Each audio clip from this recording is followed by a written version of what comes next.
A Grande Batalha de Volga.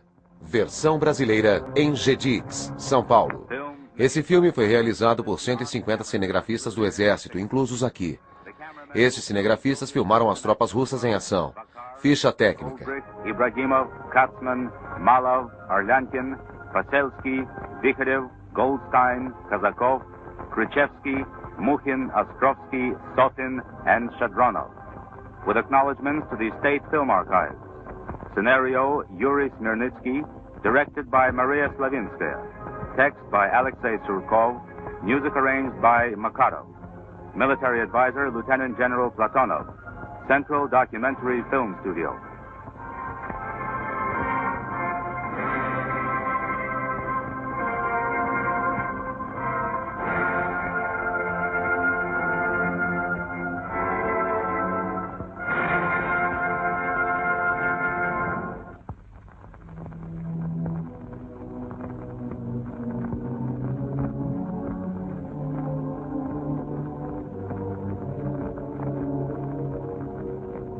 Abaixe sua cabeça, amigo.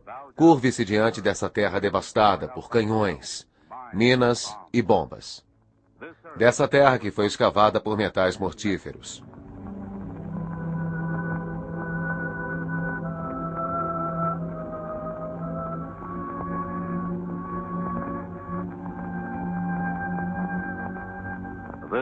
E para a qual o povo russo deu o seu bem mais valioso, a própria vida.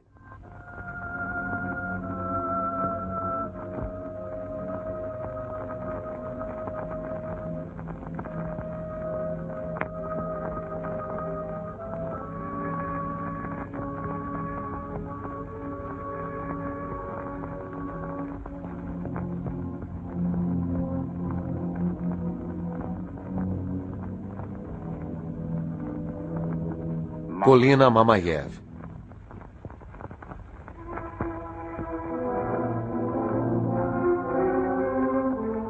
Um furacão de guerra e a morte sangrenta passou por este lugar.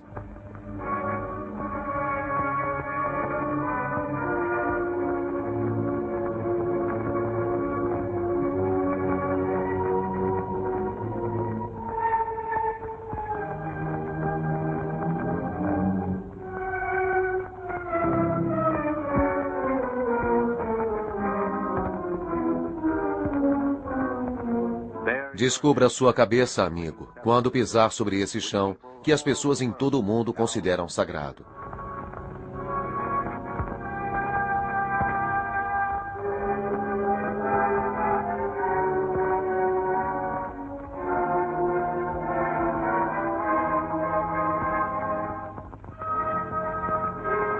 Há mãos cheias de tarefas macabras nesta terra hoje.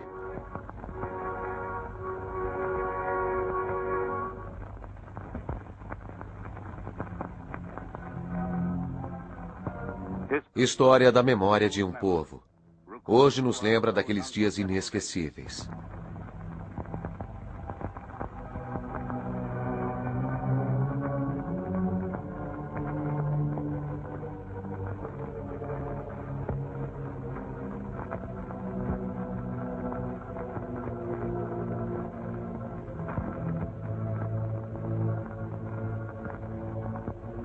O verão de 1942 foi uma época de terríveis angústias.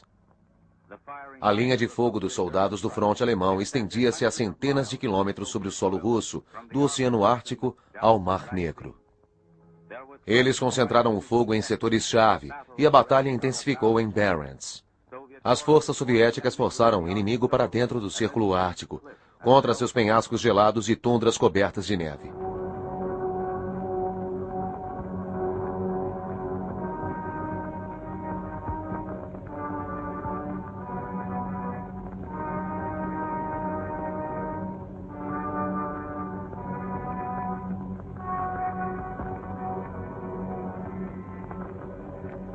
Heroicamente, Leningrado rompeu o anel de aço do bloqueio inimigo, repelindo qualquer ataque.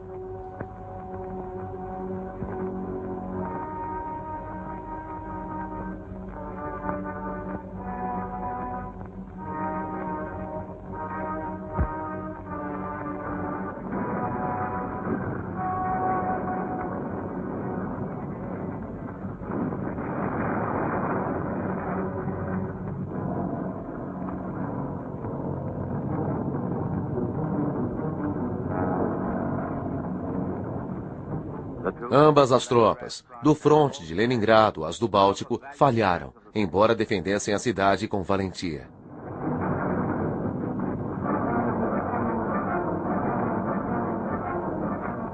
O fronte cruzou através das antigas terras de Novgorod. Foi lá, nas florestas do lago Urin, que as forças soviéticas guerrearam contra as forças inimigas numa batalha encarniçada.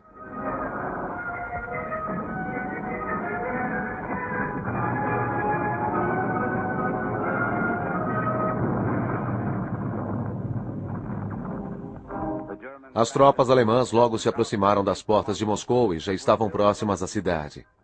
As ruas e praças de Moscou estavam sombrias.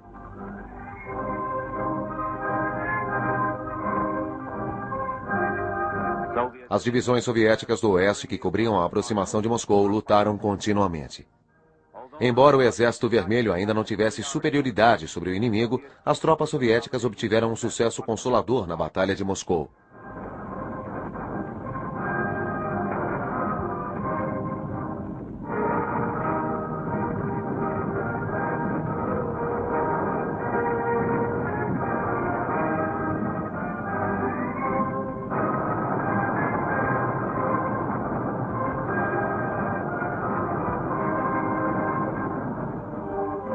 Minsk e toda a Bielorrússia continuavam ocupadas pelos nazistas.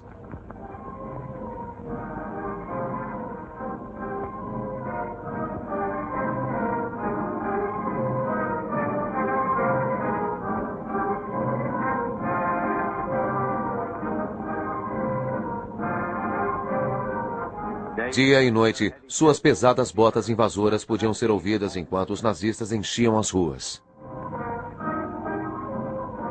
Durante o primeiro ano da guerra, o inimigo capturou a maior parte da Ucrânia soviética. As riquezas criadas pelo trabalho duro do povo ucraniano foram saqueadas publicamente e mercenariamente. Trens carregados de trabalho escravo e alimentos eram enviados para a Alemanha.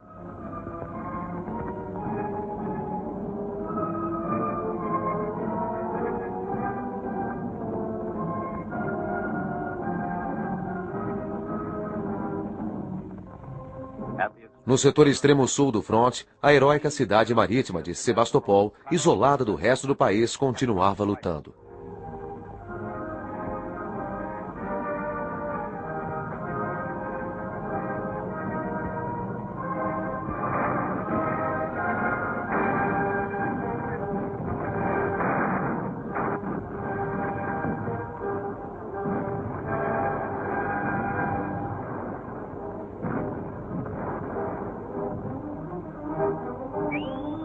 Entre os defensores da cidade estavam os marinheiros da frota do Mar Negro, conhecidos por sua resistência e bravura.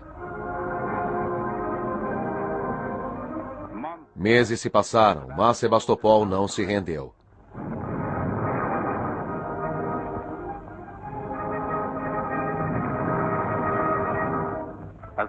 Imobilizados pelos insucessos temporários, o primeiro da guerra fez os rápidos exércitos alemães temerem a derrota em Moscou, Rostov-na-Donu e Tikhvin.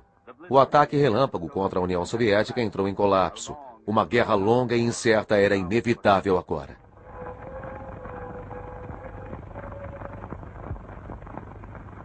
No verão de 1942, o comando de Hitler concentrou tropas de choque a leste de Kharkov e Kursk e a represa Don, tendo por objetivo uma grande ofensiva para esmagar as forças soviéticas no sul e chegar aos campos de petróleo do Cáucaso e às riquezas do rio Don, Cooper e Baixo Volga. O inimigo também tinha a intenção de cortar uma das principais linhas de comunicação que ligava a União Soviética a seus aliados. Hitler, excitado, apressou sua ofensiva. O segundo fronte na Europa ainda era apenas uma promessa. O comando alemão foi capaz de concentrar mais do que o dobro de números das forças soviéticas no setor sudoeste. Cerca de 90 divisões de infantaria motorizadas e de tanques foram reunidas contra a ofensiva inimiga.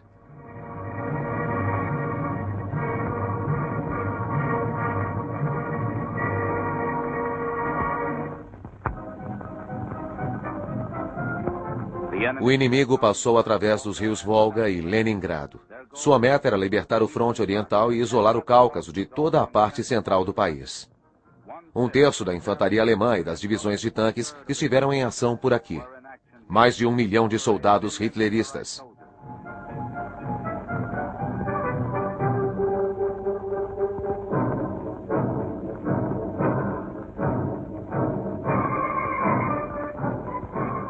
O Führer exigiu que os soldados lutassem pela vitória no leste.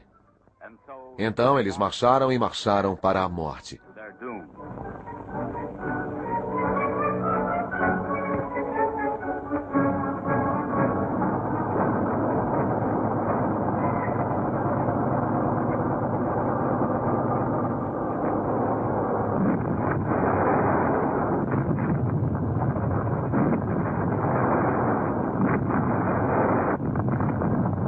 O medo estrondava no caminho do inimigo.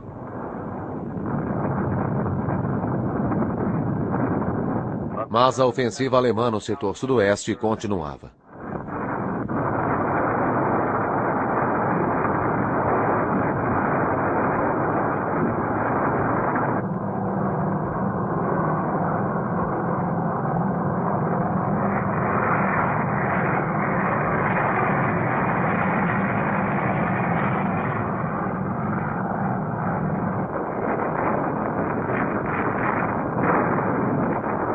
Lutando vigorosamente, as tropas soviéticas mostraram uma determinação que impressionou o mundo, mas as chances eram muito desiguais.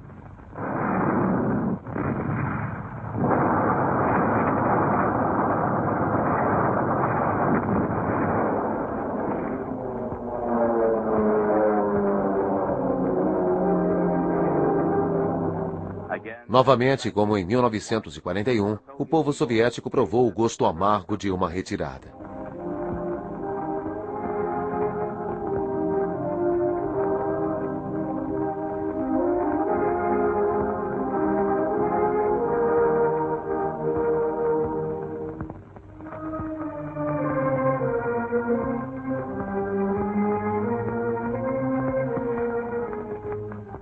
Dirigiram-se para o leste, para salvarem a si mesmos da escravidão e da morte.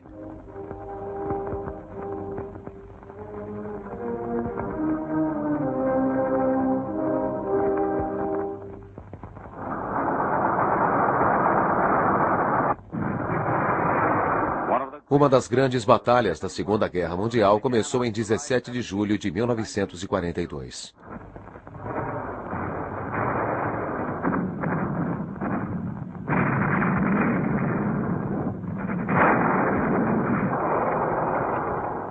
Na segunda metade de julho, o inimigo empurrou as tropas soviéticas de volta à margem inferior do rio Don. Lá, uma grande batalha foi travada e vencida. As forças soviéticas lutaram com valentia e infligiram as baixas. Os nazistas chamaram a estrada para o Volga de Estrada da Morte.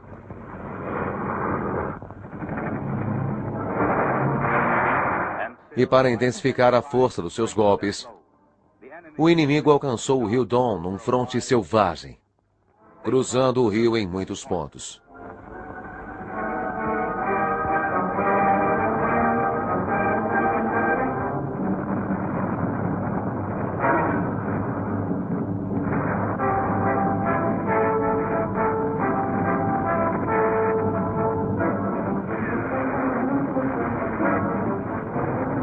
Divisão após divisão invadiu as estepes além do rio Don.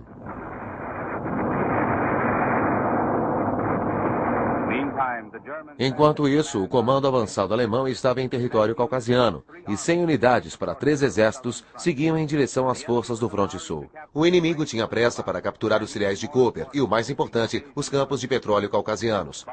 Explosões de bombas e os estrondos dos tanques nazistas sacudiram Cooper e as estepes do rio Don.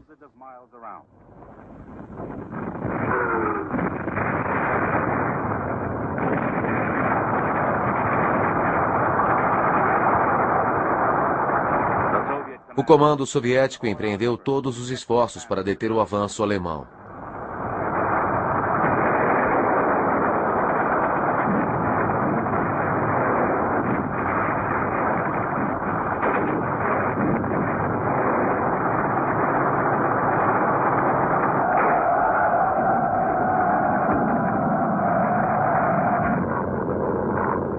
Naquele momento, o inimigo ainda tinha vantagem no ar. Mas os pilotos soviéticos eram destemidos em batalha e deram às suas tropas um ótimo apoio aéreo.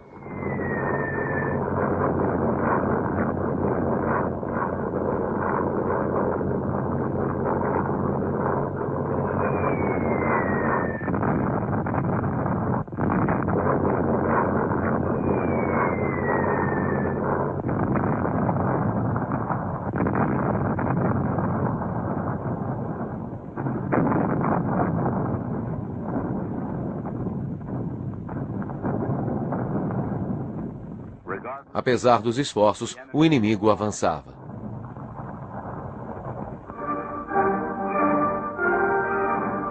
Stalingrado estava em perigo mortal. O partido político local chamou cidadãos e soldados para defenderem a cidade.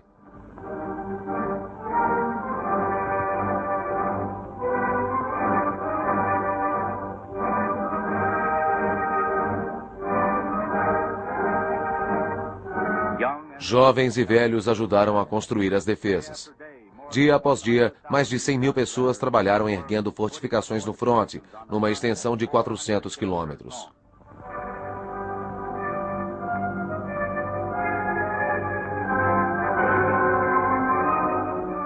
Soldados trabalharam junto com os habitantes da cidade.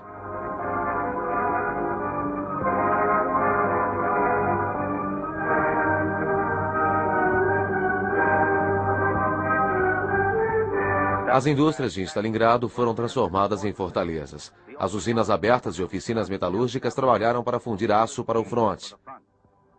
Eram os tanques que agora retumbavam ao saírem pelos portões das fábricas de Stalingrado. As tropas de choque alemãs dirigiram-se para as cidades vindas de Tussai. O 4º Exército Blindado Alemão retornou do setor caucasiano e estava pronto para atacar pelo sul, enfrentando a destemida resistência das forças soviéticas.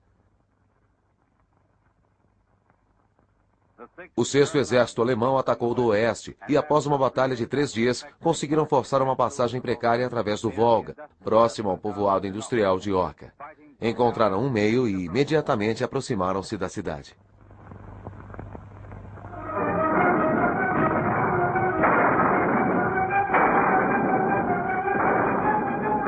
A confiança crescia em todo o fronte e as forças nazistas rumavam à cidade. Eles interromperam a ferrovia que ligava Stalingrado com Moscou.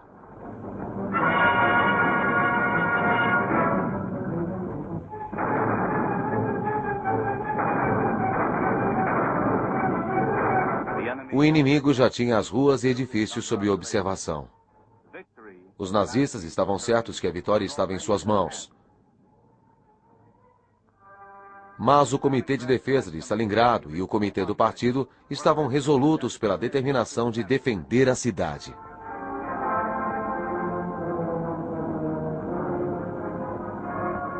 A estrada principal é sua defesa. Foram executadas pelas tropas lideradas pelo general Yeremenko, comandante do fronte e o membro do Conselho Militar, Khrushchev. Durante aqueles dias críticos, o povo de Stalingrado uniu-se ao Batalhão de Defesa Civil.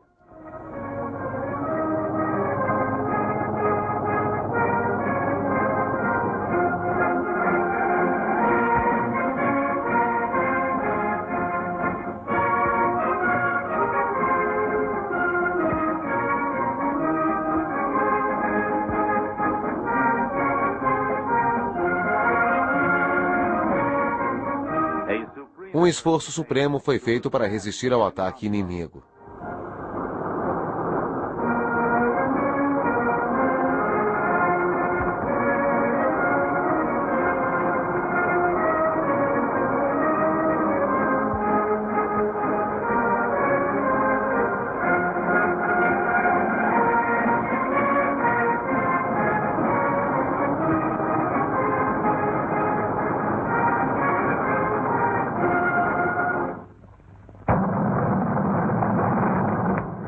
O inimigo marcou a data de 23 de agosto de 1942 como o dia do ataque aéreo maciço para esmagar as defesas. Centenas de aviões com as cruzes negras em suas asas carregavam bombas para Stalingrado.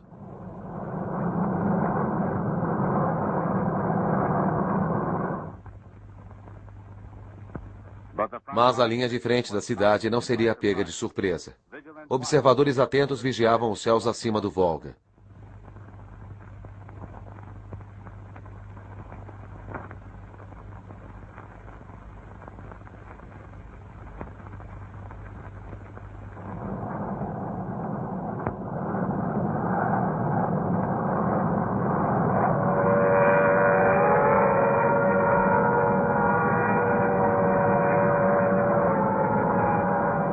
O sistema de baterias antiaéreo já estava pronto para a ação. Pilotos de caça, sob o comando do general Eucken, fizeram um audacioso bombardeio alemão.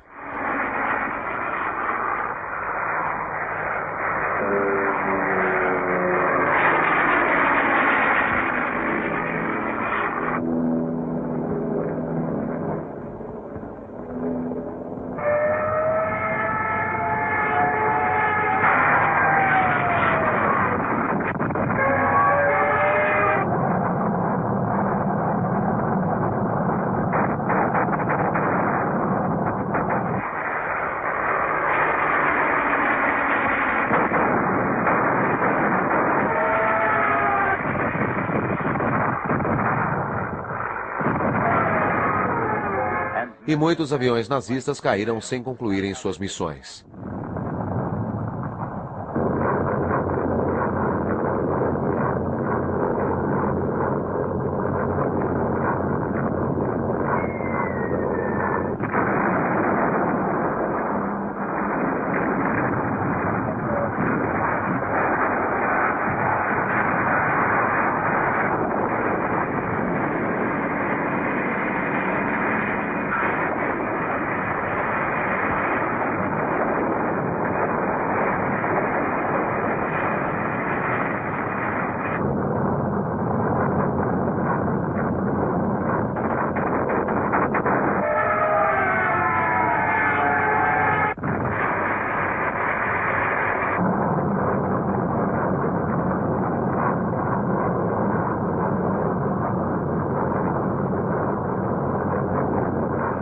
E ainda assim, o inimigo triunfou.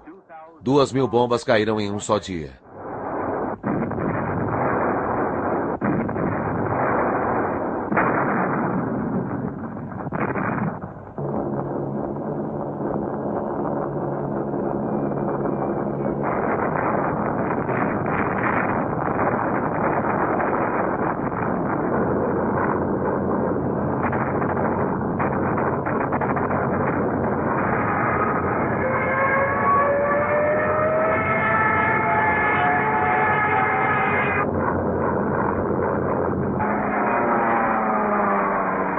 Mas, ao final do dia, Hitler perdeu 90 aviões.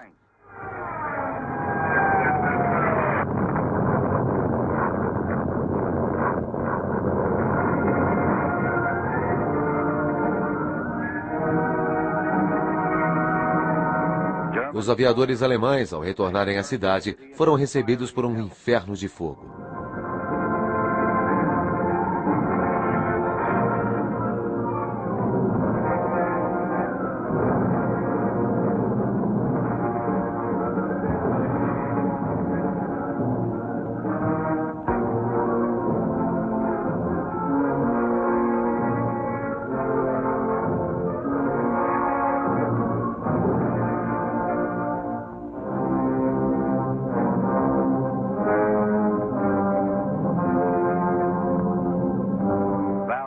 Bravura muito acima da concepção humana era necessária para continuar lutando após uma parada. Parecia que nenhuma viva alma poderia ter sobrevivido no meio dessas desoladas ruínas. Mas era uma impressão errada.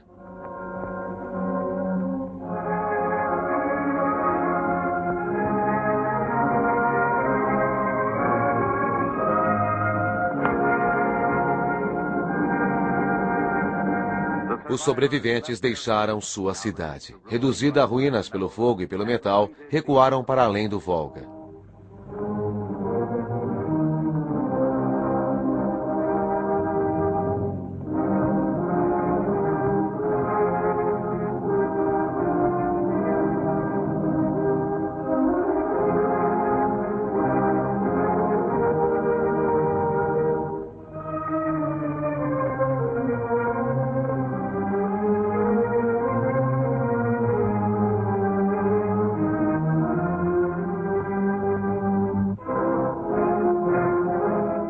Novas tropas e munições chegaram na área de batalha.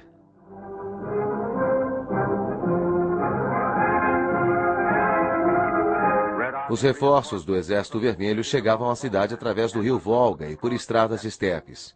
Eles foram enviados para defender as fortificações do Volga e tomarem suas posições na linha de frente.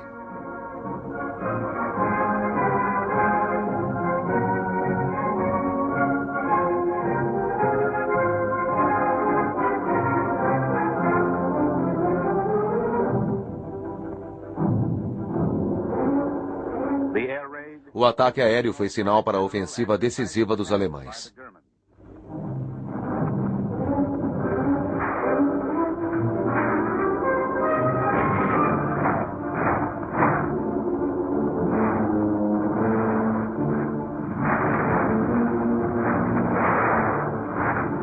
Eles estavam dentro da cidade e certos da vitória.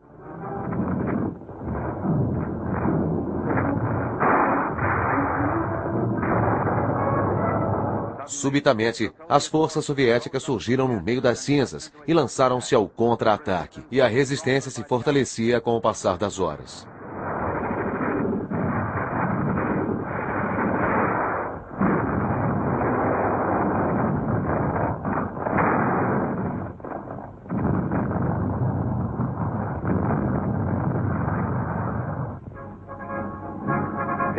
Hitler cumprimentou cedo demais seus generais.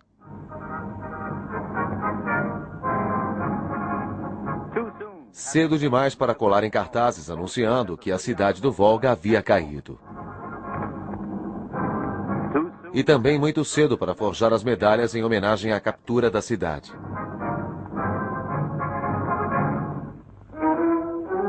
A atenção da imprensa mundial estava voltada para a Batalha do Volga.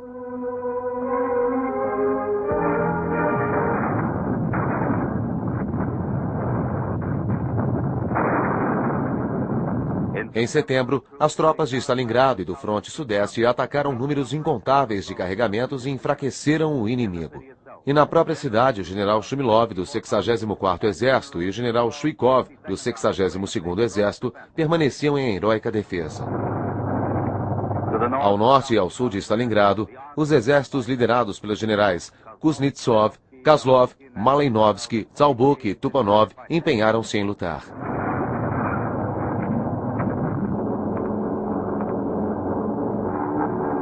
Enquanto atacavam as fortalezas do Volga, os nazistas também continuaram a avançar para o norte do Cáucaso, pois os cereais e o petróleo eram tentadores demais. Aqui, eles planejavam reagrupar as forças nazistas e entrar em Krasnodar.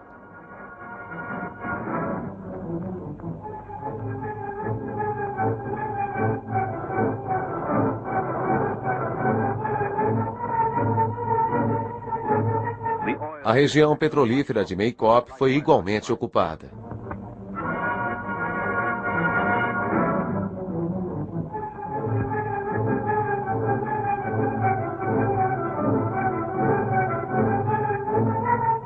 Tropas de elite alemãs alcançaram as montanhas do Cáucaso com o objetivo de capturar a passagem até o chamado Reino do Cáucaso.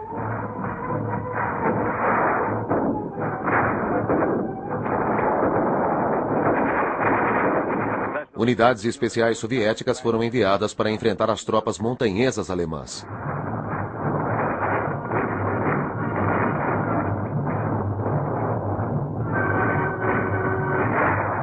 Havia o medo de despencar do alto daqueles abismos.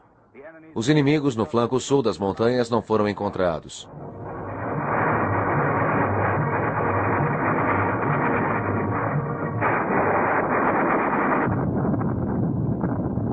Em Stalingrado também, as forças alemãs reduziram o avanço. Eles invadiram a cidade, mas não tiveram forças para tomá-la. E nesse meio tempo, as forças soviéticas continuavam a erguer suas defesas. O seu ódio feroz e inflamado contra o inimigo provou ser mais forte que a morte. Os acontecimentos desses dias inesquecíveis foram filmados por cinegrafistas soviéticos no fronte.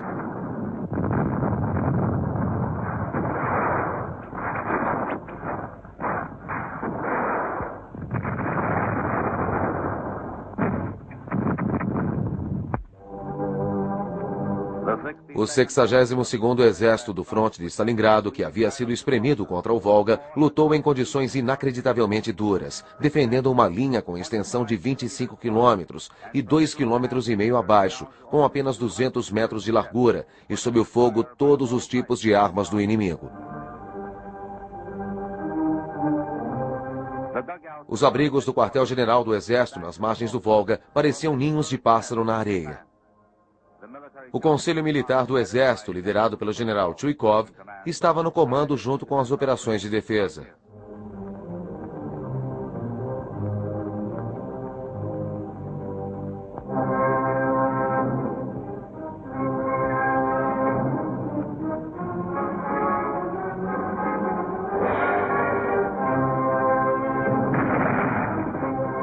Os homens da 13ª Divisão da Guarda das Armas, comandados pelo general Rodintsev, sendo eles defensores da cidade, destacaram-se por sua coragem e bravura.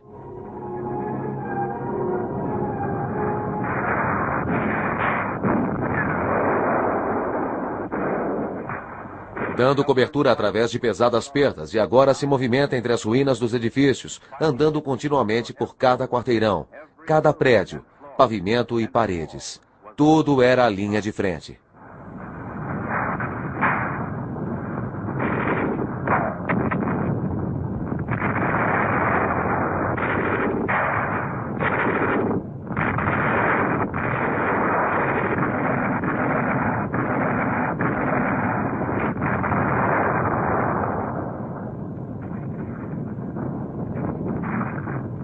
O atirador de elite, Anatoly Chekhov, matou muitos soldados e oficiais alemães.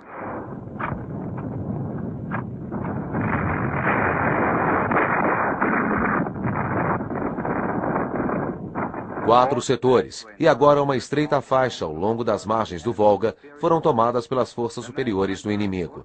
Os homens, sob as ordens de Gurtil, Bachuk, Garokov e Guryov, lutaram com heroísmo supremo.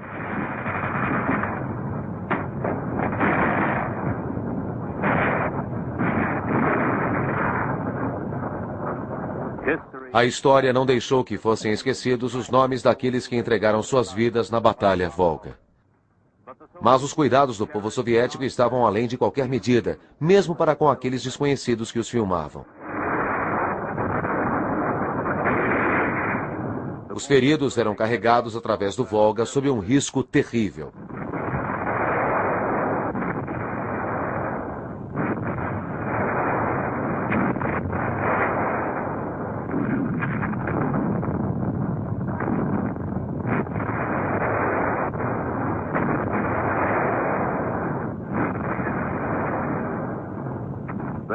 Essa é a ilha de Luknov, completamente cercada. Era o foco de uma resistência que por 70 dias lutaram até a morte para defendê-la. A 138ª Divisão, sob o comando do coronel Denikov, evitou que alcançasse as barricadas erguidas. Esse pequeno espaço de terra às margens do rio tornou-se uma lenda e estendia-se 400 metros ao longo do fronte e tinha 300 metros de largura. Relatórios eram enviados ao quartel-general do Exército. Essas poucas palavras significaram muito. Receio a essa luta excepcionalmente dura. 14 ataques inimigos repelidos por fogo de artilharia. Contra-ataque em combate corpo a corpo. O inimigo chegou do Volga por ambos os lados. Atiraram diretamente sobre as nossas formações. Impossível suportar tal condição, e no entanto eles conseguiram. Nenhum passo para trás. Era a ordem do partido. E isso significava uma ordem de todo o país e do povo soviético.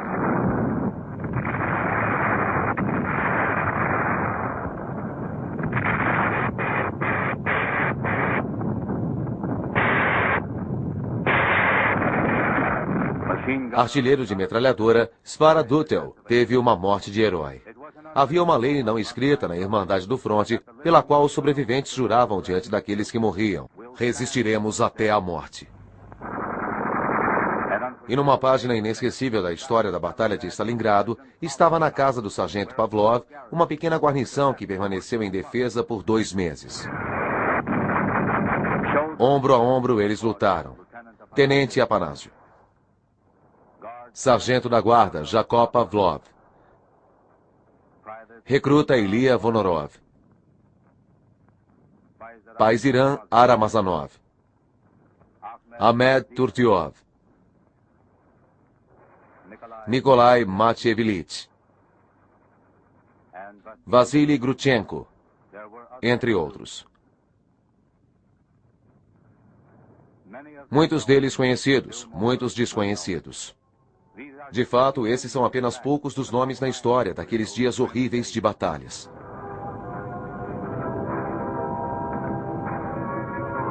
Vassily Zaitsev, o herói da União Soviética, eliminou 300 nazistas. Um super atirador foi trazido especialmente de Berlim para caçá-lo, mas Zaitsev o pegou também.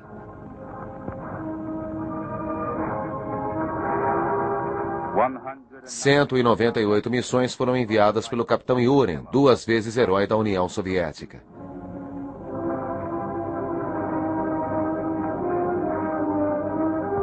Os soldados do Exército Vermelho, Alexei Vachinskov e Niko Sergikov, atacaram a artilharia inimiga com o próprio corpo. Depois de despejar combustível líquido sobre todo o seu corpo, o recruta Mikhail Panikara jogou-se como uma tocha viva contra um tanque alemão e o incendiou. Ilya Kaplonov, da Marinha Soviética, destruiu 9 tanques em batalha, a última depois que a própria perna foi arrancada.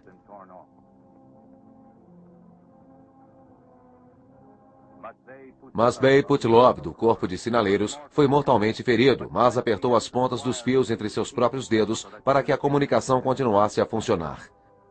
Capitão Robeny Baruri, herói da União Soviética, filho de uma esplendorosa filha do povo espanhol, Dolores Baruri, morreu como um bravo guerreiro próximo ao Volga. Glória eterna para a heroína da Batalha do Volga, Olga Kavalova, membro do Partido Comunista.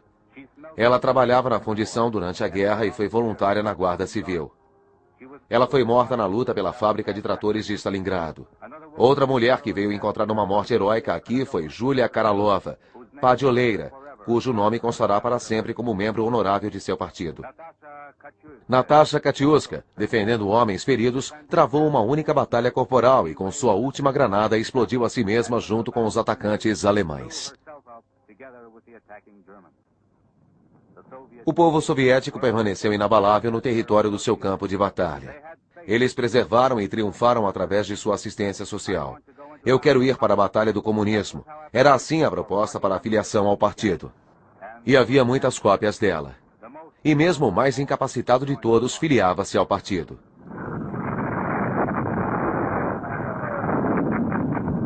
Eles recebiam sua carteira do partido nas linhas de frente das batalhas.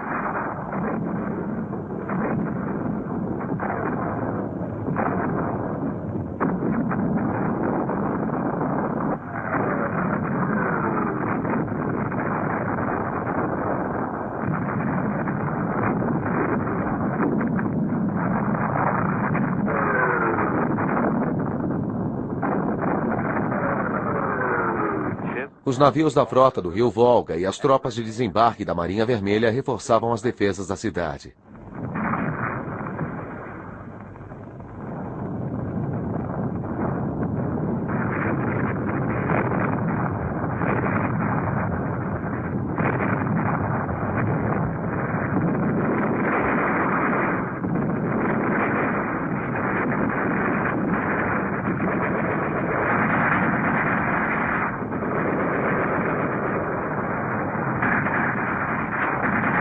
Defender Stalingrado.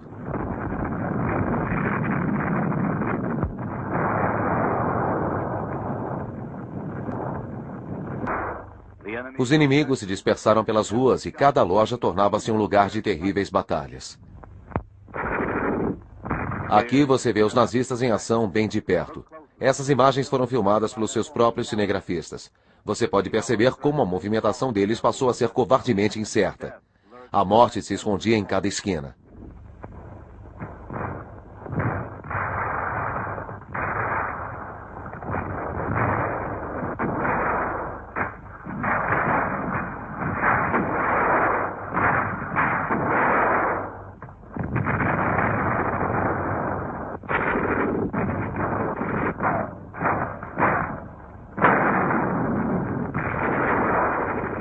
Os soldados soviéticos se adaptaram a lutar entre os edifícios em ruínas.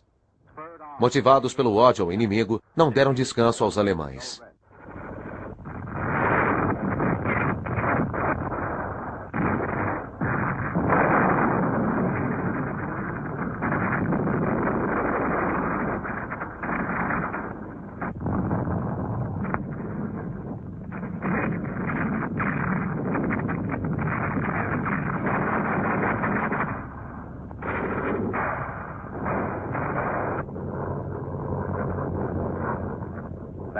Batalhando em vão nas lutas das ruas, os alemães tentaram destruir as defesas soviéticas pelo ar.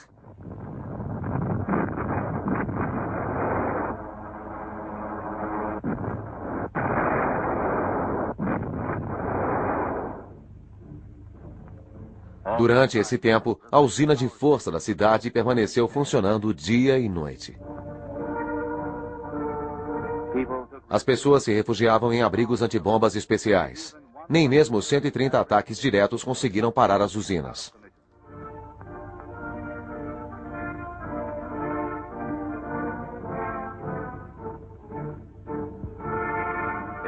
Na parte inacessível da cidade, próxima ao estaleiro, trabalhadores consertavam os tanques danificados, quando possível, dia e noite. Daqui, eles saíam direto para a frente de batalha.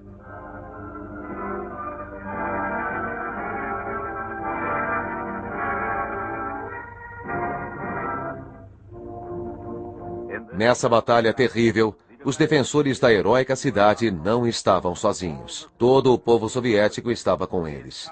O país multinacional inteiro estava estreitamente unido pelo Partido Comunista e pelo Comitê Central. Tudo pela pátria e sua defesa. Todos, como um só homem, pelo esforço de guerra. Veteranos, já em seus primeiros anos de aposentadoria, voltavam para suas máquinas.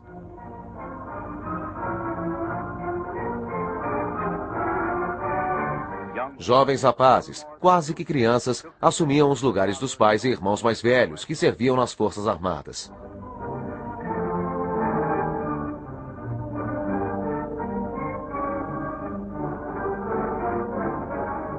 As moças também fizeram sua parte. Fizeram todo o possível para colaborar.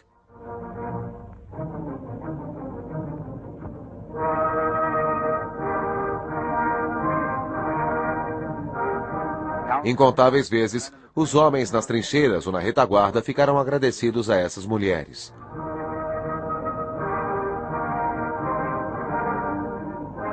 Milhões de maridos eram soldados agora. Milhões de esposas, namoradas e irmãs colaboraram com o esforço no fronte doméstico.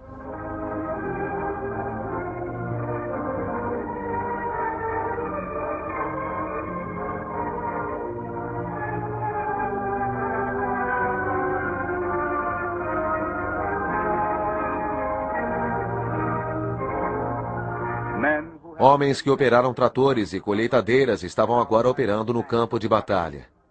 Eram as mulheres que agora semeavam, plantavam e colhiam. Na República da Ásia Central, as mulheres cultivavam os alimentos.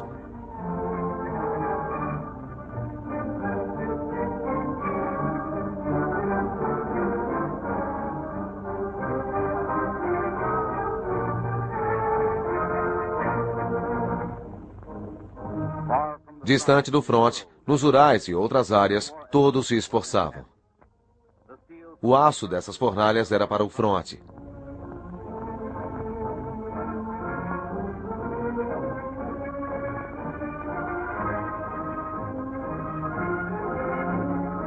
Mais tanques e máquinas de guerra de todos os tipos eram necessários com urgência. Mais bombardeiros e caças.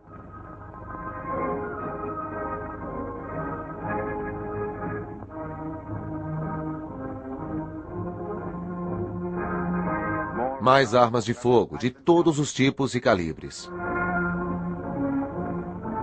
Dos arsenais do país, trens lotados com armas e equipamentos seguiam para as Forças Armadas no oeste em fluxo constante.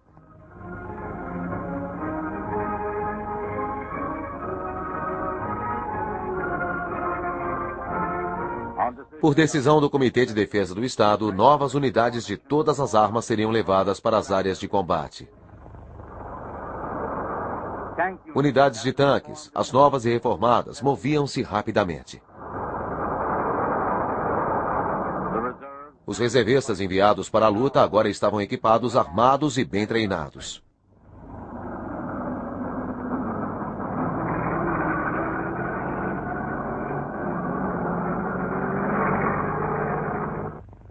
No começo de novembro, forças inimigas sofreram perdas pessoais e estavam dispersas ao longo do fronte. O agrupamento principal do inimigo, da 22ª Divisão, estava debandando. As forças soviéticas mantiveram firmemente suas posições na margem direita do rio Don de Stalingrado e desse ponto até o distrito do Lago ao sul da cidade. E então se encontram com o inimigo no movimento contrário.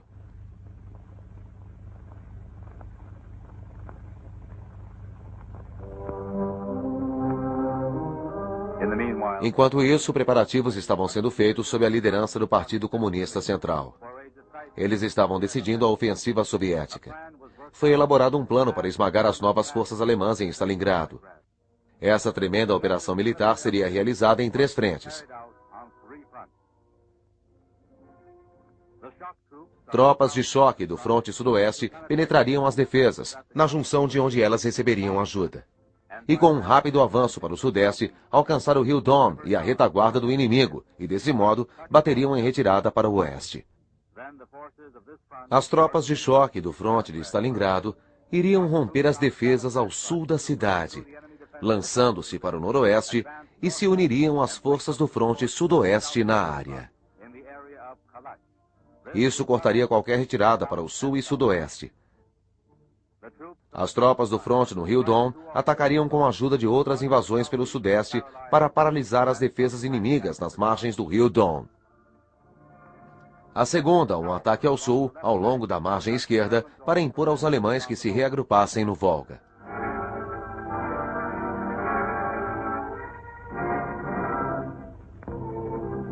O general Yeremenko, ferido, concedeu as condecorações merecidas a seus soldados e oficiais.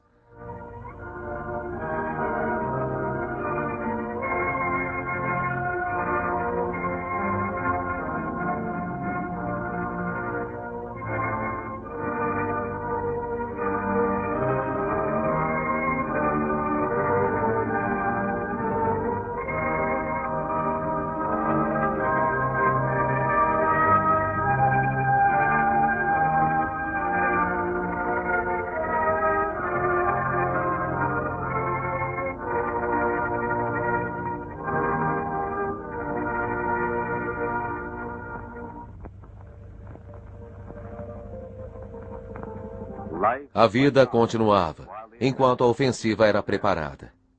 Uma rigorosa e desconfortável vida de soldado.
Sem o conhecimento do inimigo, no comando soviético havia reservistas e equipamentos prontos para a ação.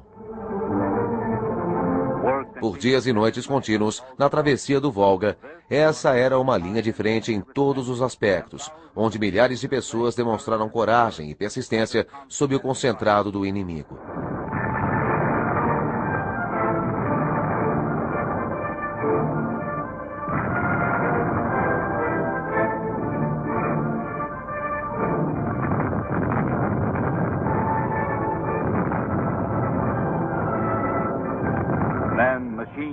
Homens, máquinas e munição cruzaram o rio em botes e barcos. Comandantes militares e antigos navegantes do Volga assumiam seus postos lado a lado na ponte de comando.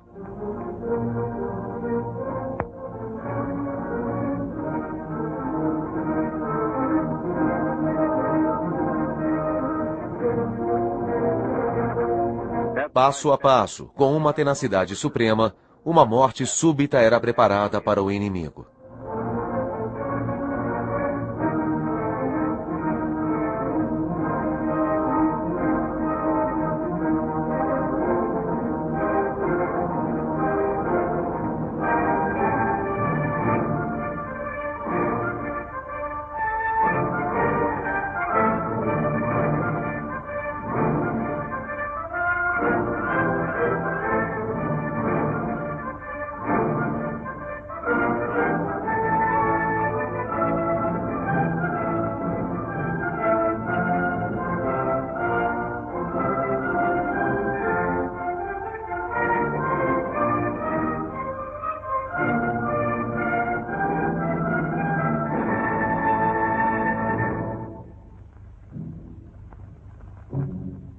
E o inimigo era mantido em constante observação.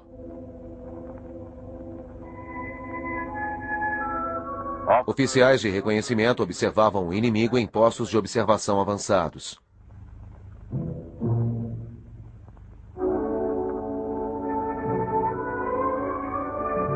Então, um dia, os três frontes iniciaram uma ação coordenada. O fronte de Stalingrado, sob o comando do general Yeremenko e do membro conselheiro militar Ushchev.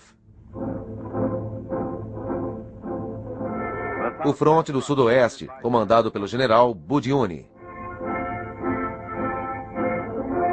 O fronte do Rio Don, sob o comando do general Rukasovsky.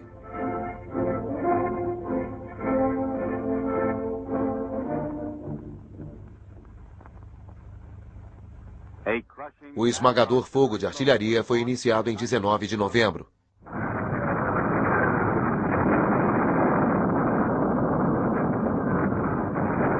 O dia em que as forças soviéticas começaram sua ofensiva.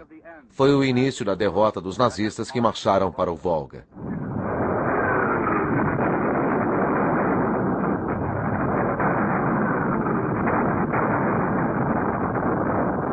Uma tempestade sem fim, de fogo e metal dos milhares de canhões, desabou sobre o inimigo.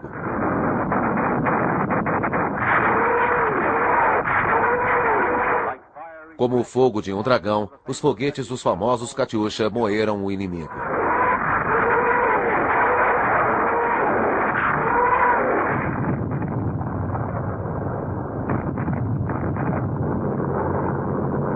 As posições inimigas foram bombardeadas pesadamente pelos pilotos da Força Aérea, sob o comando dos generais Zuru, Rudenko e Gorsky.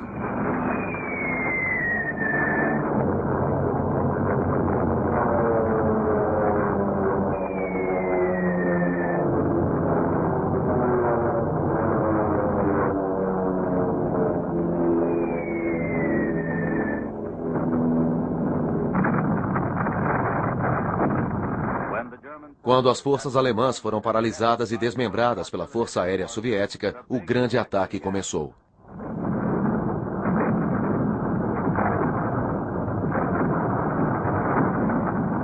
Grandes arestas permaneciam nas defesas inimigas. Para essas é que os tanques soviéticos avançaram, com o propósito de se unirem às tropas do fronte avançado.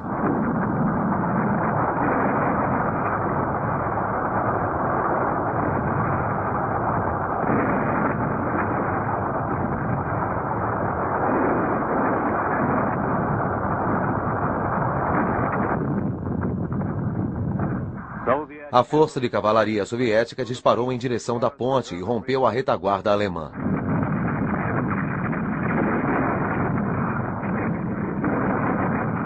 Depois de penetrarem nas defesas alemãs, as tropas do fronte sudoeste avançaram no caminho vitorioso para o sudeste, descendo para a travessia do rio Don.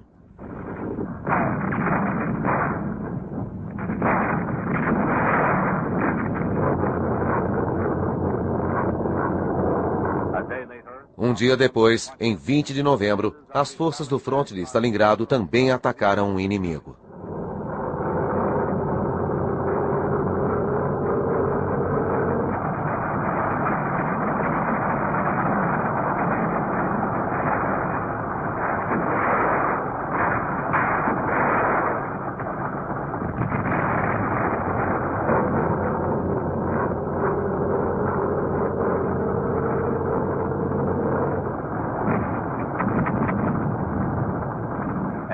E no quinto dia da vitoriosa ofensiva, unidades avançadas dos frontes Sudoeste e Stalingrado encontraram-se na estepe coberta de neve, próximo à cidade de Cherkassk.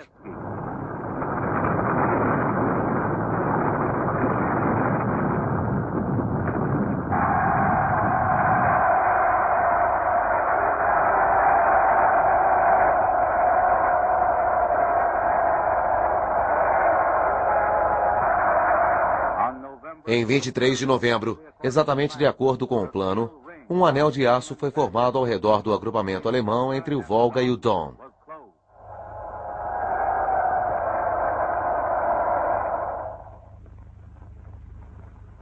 Em dezembro, as forças nazistas cercadas dentro de uma área de 30 a 40 quilômetros foram isoladas das outras tropas remanescentes por 100 a 130 quilômetros.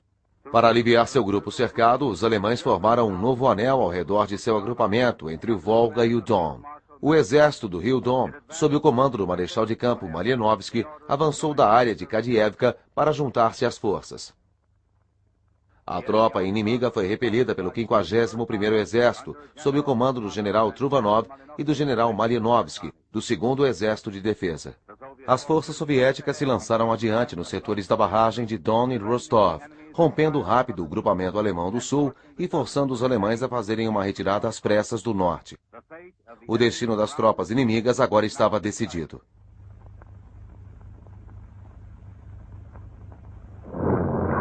O comando nazista tentou usar aviões de transporte para abastecer suas tropas com alimentos e munição.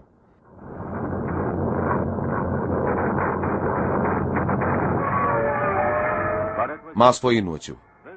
Esse grupo foi frustrado pela tempestade de fogo dos canhões antiaéreos soviéticos e ataques dos caças.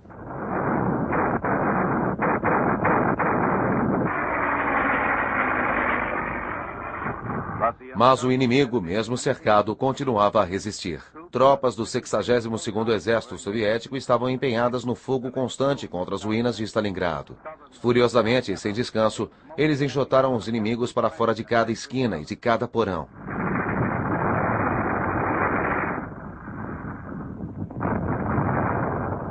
A iniciativa da luta agora estava nas mãos dos russos.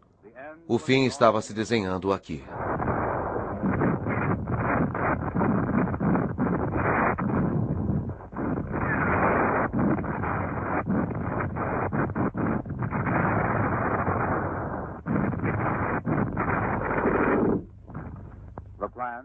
O plano era dividir o grupo enfraquecido em fatias e em diversas direções, eliminar unidade por unidade.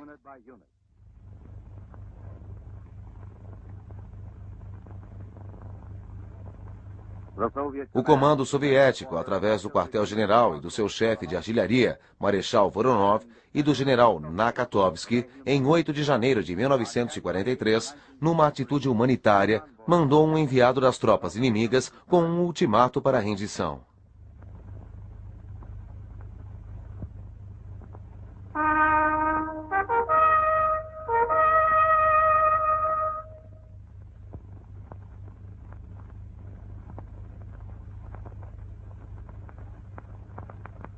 Quando o prazo concedido expirou, foi dada a ordem para avançar.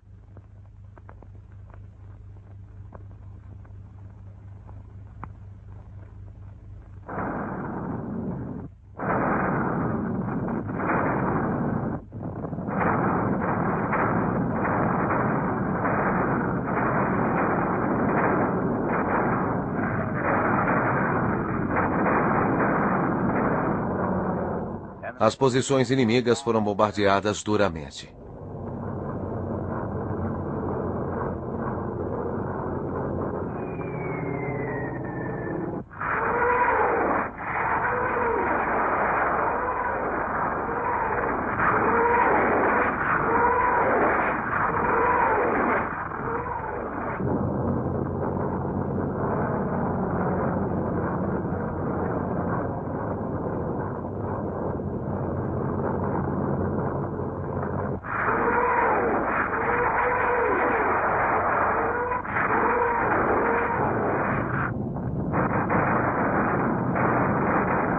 Um dia implacavelmente gelado de janeiro, após a artilharia ter encurralado as linhas inimigas, a infantaria entrou em ação.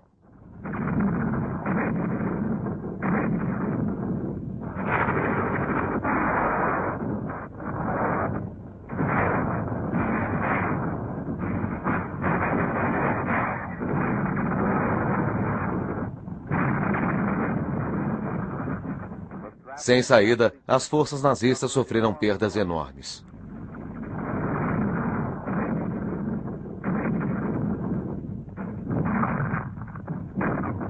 O terreno ao longo do Volga ficou repleto de destroços inimigos.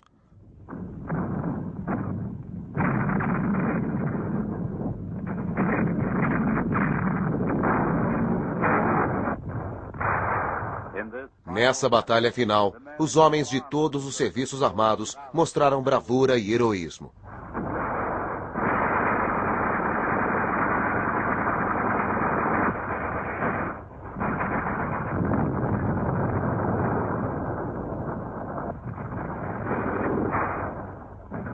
O inimigo não podia mais suportar tamanha pressão.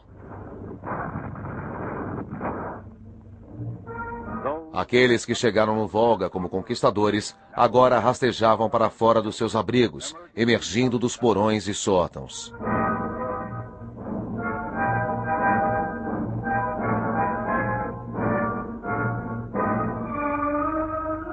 Enquanto isso, as unidades do fronte do rio Don, após esmagarem as últimas defesas inimigas, uniram-se aos defensores da cidade.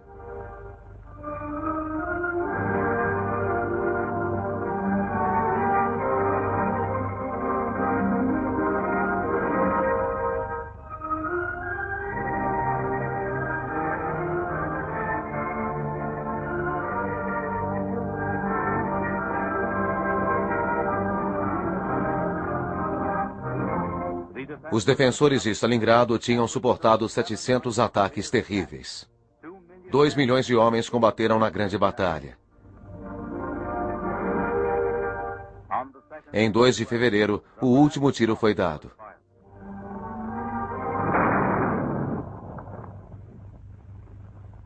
A calma reinou na cidade pela primeira vez em 200 dias.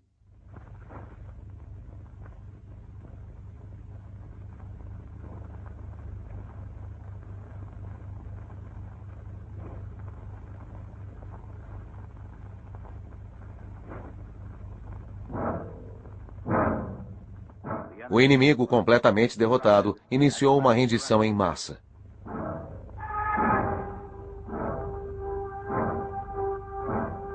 Era assim que eles se apresentavam quando Hitler os enviou para essa guerra criminosa.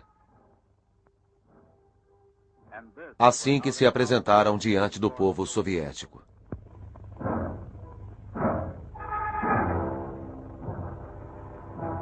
Foi assim que eles receberam suas cruzes de ferro depois de Paris. Essas são as cruzes que receberam na Rússia soviética.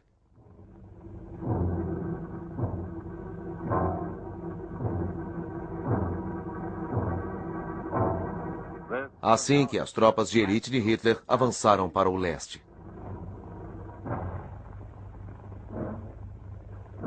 Foi assim que eles deixaram as margens do Volga.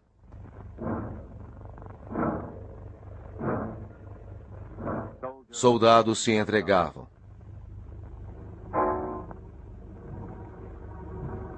Oficiais rendiam-se.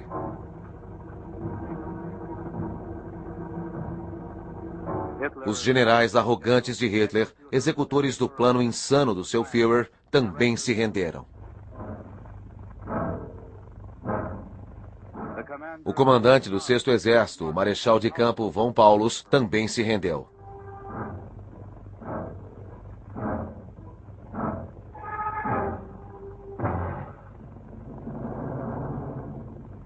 Filas de prisioneiros sem fim.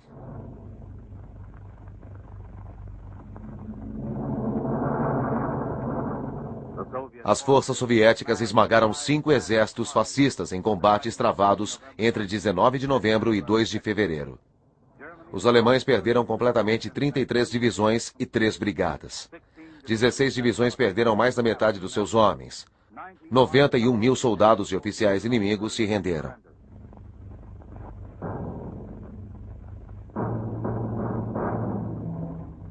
Durante os últimos dias da batalha, os nazistas deixaram um enorme cemitério de tanques, artilharias, aviões e veículos motorizados transportadores de armas.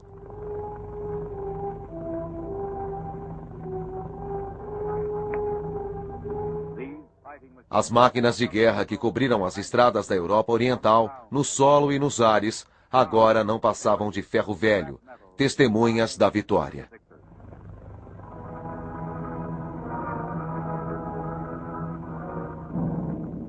Nunca, em nenhuma guerra, um grande exército sofreu uma derrota como esta. A Grande Batalha do Volga terminou como uma vitória brilhante para as tropas soviéticas e foi a batalha decisiva da Segunda Grande Guerra Mundial.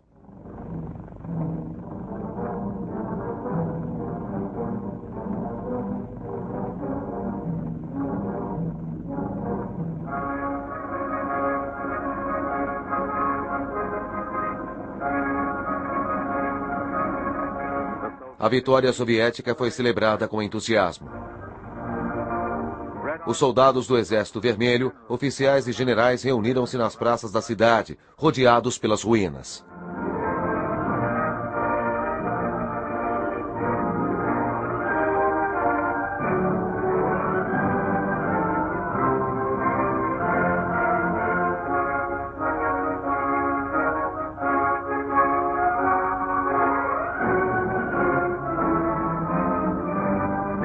Nikita Khrushchev, membro do Comitê Central do Departamento Político do Partido Comunista, falou por todos os membros do partido e pelo povo soviético, ao congratular-se com os vitoriosos e a derrotar afinal o inimigo.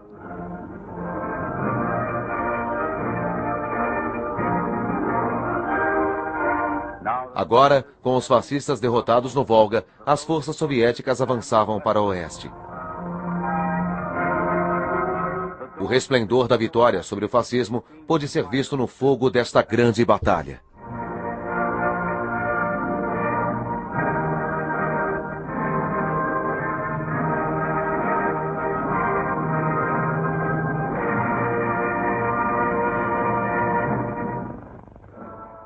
O Volga, o Kursk, o Dnieper, o Vístula, o Oder. O orgulhoso exército alemão continuou a se render até que o inevitável acontecesse. O exército soviético tomou Berlim.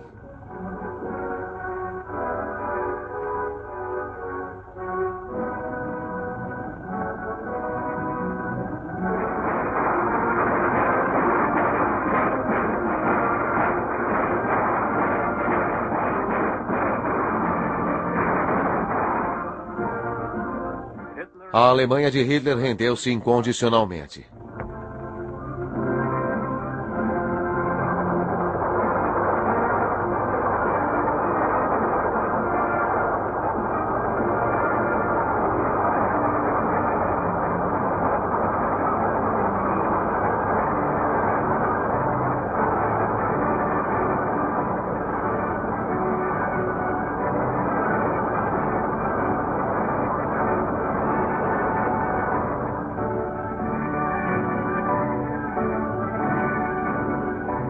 Dentre os combatentes que atacaram Berlim estavam os tripulantes dos tanques que esmagaram os nazistas no Volga. Eram soldados que percorreram a estrada toda das margens do rio Russo.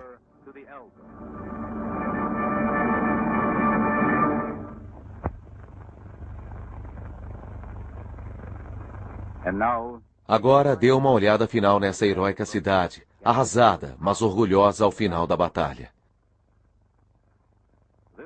Essa é uma história para se contar aos seus filhos e netos.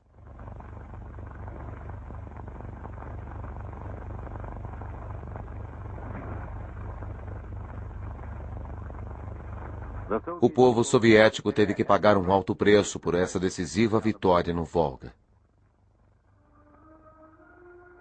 Não se podia conceber um monumento melhor do que o Volgogrado naqueles dias.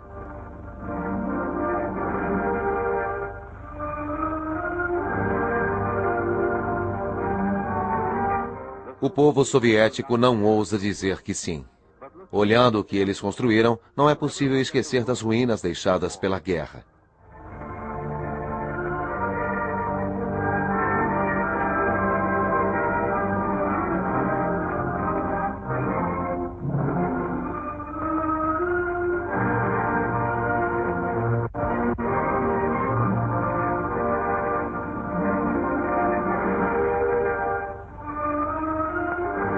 A memória da imortal bravura de Stalingrado jamais será apagada.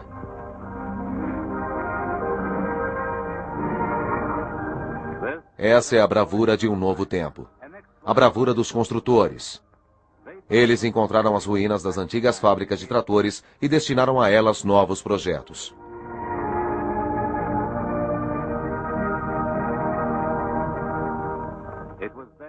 Eram dias para realizar o sonho de ligar o rio Volga ao rio Don.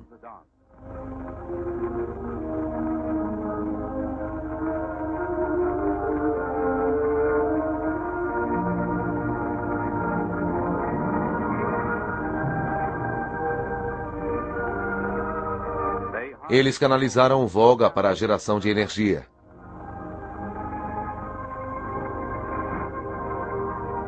Hidrelétrica.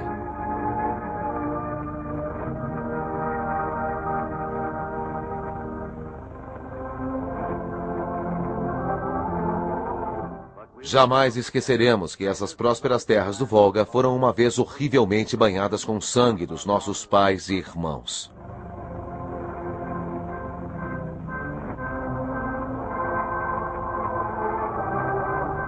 Nós jamais esqueceremos.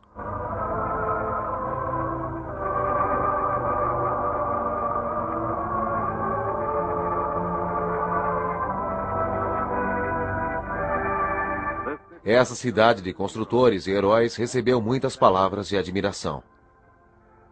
O presidente Roosevelt enviou esse pergaminho à cidade de Stalingrado, em nome do povo americano, demonstrando sua admiração pela coragem e devoção de seus defensores no período de batalha. Sua gloriosa vitória impediu a invasão das forças agressoras e inspirou para sempre os corações de todos os povos. Esse símbolo de vitória foi um presente da rainha da Inglaterra.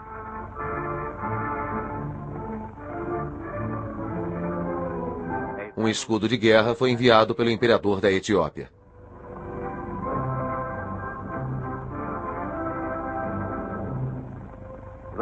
O selo de Coventry foi presente da cidade inglesa que também sofreu os horrores da guerra. Zhou Enlai, premier do Conselho de Estado da República Popular da China, enviou os seus respeitos. Esta é a medalha in memoriam.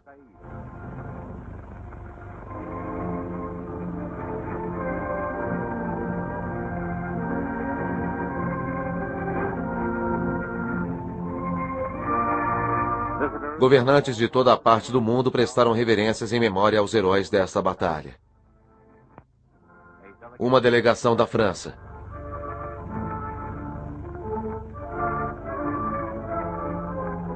Enviados do povo da Coreia. Os líderes da Indonésia.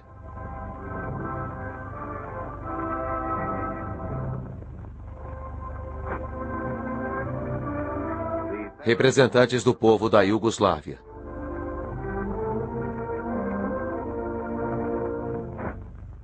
Representantes do povo da Índia.